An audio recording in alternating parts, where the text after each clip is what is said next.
Auntie Amebo don't come with another story for all of you guys. Lil Frosh has been seen to be physically abusing his girlfriend, as her sister took it to social media to explain everything that has been going on in a phrase, enough is enough. Lil Frosh is a fast-rising Nigerian artist who dumped Aloma Music Worldwide to become a full member of the DMW record label. Was seen to be physically abusing his girlfriend. Rumors has it that DMW has also fired him because of this act, but it is not a sure news yet. In a post, my client and sister have suffered enough. We have kept quiet enough at Lil Frosh. You have done enough damage for almost a year now. You have been in a relationship with my sister and clients, and you have brought her nothing but horror, pain, and disaster.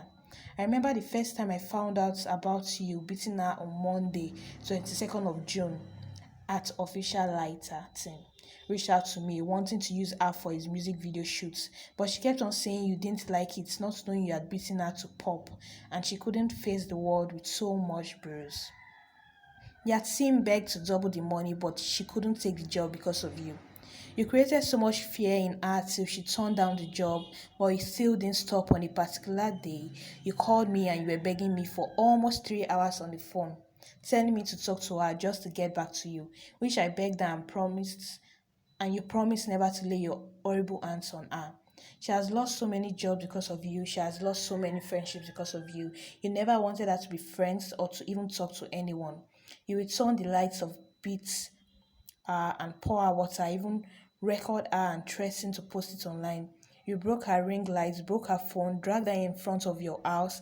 I know how many times I've had to order Uber to take her home.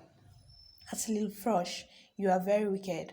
I'm tired of trying to protect your image while you continually ruin her and break her into pieces. She called one day crying that you were going to kill her, and actually you were truly locking her inside, preparing to beat not until I called her mom. You even recorded her naked, threatening to post it after beating her bro. At Lil Frosh, you better be ready. You will pay for this. This act has taken Nigeria by surprise, and everyone is not in support of the horrible act that Lil Frosh has done. In his fans' words, you have ended your career before it even began. Any other further gist on this issue will be brought to all of you. So don't forget to subscribe and hit the notification bell so you get notified anytime I drop a new video. Thank you for watching. See you when I see ya.